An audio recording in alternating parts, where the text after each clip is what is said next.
आपको बता दें कि देवली उनियारा उपचुनाव में बवाल के बाद राजस्थान पुलिस ने निर्दलीय उम्मीदवार नरेश मीणा को गिरफ्तार कर लिया है। एसडीएम अमित चौधरी को मतदान के दौरान बुधवार को नरेश मीणा ने थप्पड़ मार दिया था।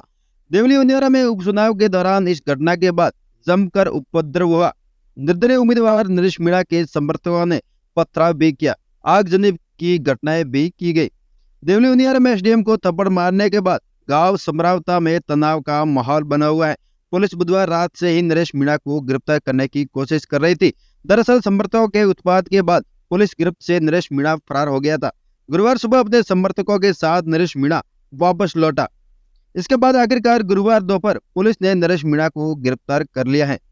बुधवार देर रात नरेश मीणा पुलिस की पकड़ से दूर हो गए थे। फरार होने के बाद रात 2:46 पर उनका पोस्ट सामने आया। मैं ठीक हूँ, ना डरे और ना डरेंगे, आगे की रणनीति बता दी जाएगी। इस रणनीति के तहत गुरुवार को वापस गांव में पुलिस के बीच पहुंचे, उसके साथ अपनी सफाई दी और पुलिस के आगे सरेंडर कर दिया गया। नरेश मीणा हूँ, भागना डरना ये जहन में नहीं है। रात को जब थोड़ी हालत खराब हो गई थी, मैं उसी की कंडीशन में था, कुछ लोग उठाकर मेरे को दूर ले गए थे। वापिस सुबह यहाँ आया हूँ, यहाँ बैठा हूँ गाँव में। फोर्स बाहर खड़ी है, फोर्स ने पूरे गांव की नाकेबंदी कर रखी है। गांव में किसी को बाहर के सारे कच्चे पक्के रास्ते बंद कर दिए फोर्स ने, किसी को गांव में आने नहीं दे रही है। मेरी आप सबसे एक अपील है, फोर्स ने इस गांव की नाकेबंदी करी है, आप इस पुलिस फोर्स की चारों तरफ से नाकेबंदी कर दो। अलीगढ़ से लेकर हाईवे से लेकर सारे क्षेत्र को नाकेबंदी कर दो। और इस फोर्स को हम कल रात को हमने जवाब इनको यहाँ समरावता में दिया और आज हम फिर से फोर्स को जवाब देंगे, ईंट का जवाब पत्थर से देंगे। मैं आज फिर से कह रहा हूँ, मैंने जो एसडीएम में थप्पड़ मारी है उसका जुर्म स्वीकार मैं करता हूँ। उसके लिए मैं मुल्जिम बनने के लिए तैयार हूँ, लेकिन ना तो मैंने गिरफ्तारी से भागा, मैं गिरफ्तारी से नहीं भागा, मुझे पुलिस ने कोई गिरफ्तार नहीं किया था। पुलिस ने मुझे जीप में बिठा लिया था, लेकिन जीप पर हमला हुआ, लाठी बांटा हुआ और पुलिस मुझे छोड़ के भाग गई थी।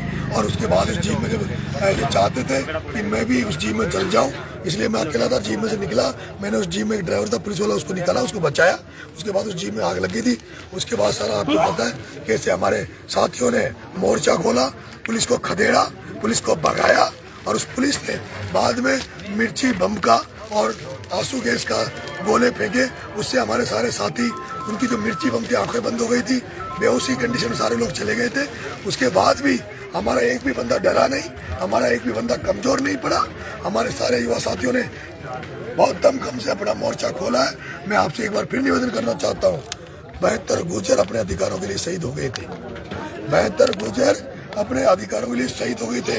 एक भी गुर्जर ने ये नहीं कहा था कि कर्नल साहब ने हमें मरवा दिया। मैं चाहता हूँ मेरा समाज मर्द बने, मेरा समाज दिलेर बने, दमदार बने। अगर मेरे समाज पर कोई उंगली उठाएगा, आंख ऊंची करेगा, तो चाहे देश का प्रधानमंत्री हो, राजस्थान का मुख्यमंत्री हो, उसको जवाब उसी भाषा में दिया जाएगा जिस भाषा में कर्नल किरोड़ी लाल जी बैंसला ने सत्ता और सरकार को झुकाते हुए जवाब। मैं कहना चाहता हूँ जैसे कर्नल साहब ने, अरे कर्नल किरोड़ी लाल बैंसला हिंडोन में बैठकर एक स्टेटमेंट जारी कर देता था और मंत्री मुख्यमंत्री को मुंह आ जाता था। क्या हम लोग इतने कमजोर हैं? तो किरोड़ी लाल जी कांग्रेस सरकार में कई दिनों तक विधवा महिलाओं को लेकर,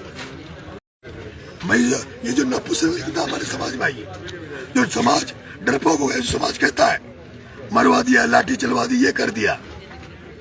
मैं कहना चाहता हूँ पूरे समाज को मर्द बनना पड़ेगा।